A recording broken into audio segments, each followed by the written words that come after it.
chiamo Orlando. Orlando Bollettino, del coordinamento Zero Gel.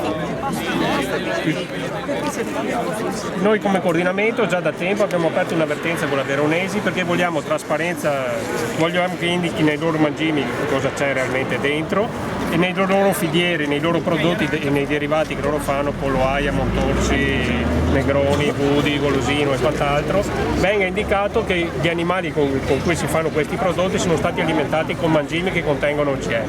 Primo. Seconda cosa, chiediamo che venga riconvertita la filiera da OGM a OGM free, perché non si capisce perché in Italia, se è proibito coltivare, si possa importare centinaia di migliaia di tonnellate e farle finire sulle tavole attraverso le filiere alimentari della mangimistica.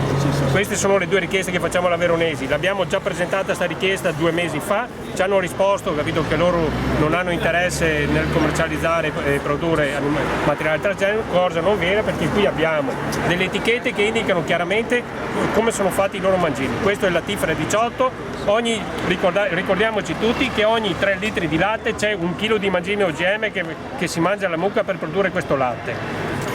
Perché fate questo? Questo lo facciamo perché vogliamo un cibo sano per tutti, perché siamo convinti che gli OGM, capito, non servono al nostro paese per un problema di salute pubblica, per un problema di agricoltura e per un problema ambientale. Se noi vogliamo conservare le eccellenze della nostra economia e della nostra agricoltura, dobbiamo liberarci assolutamente dagli OGM in tutte le forme, in tutti i modi come si presentano e finiscono sulle nostre tavole e sui nostri mercati.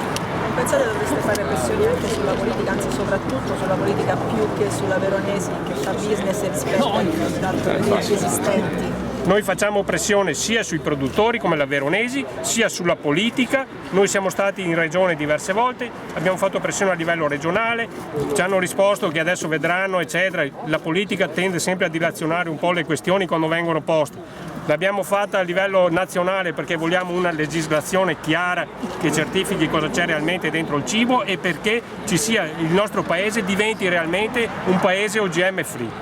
Grazie.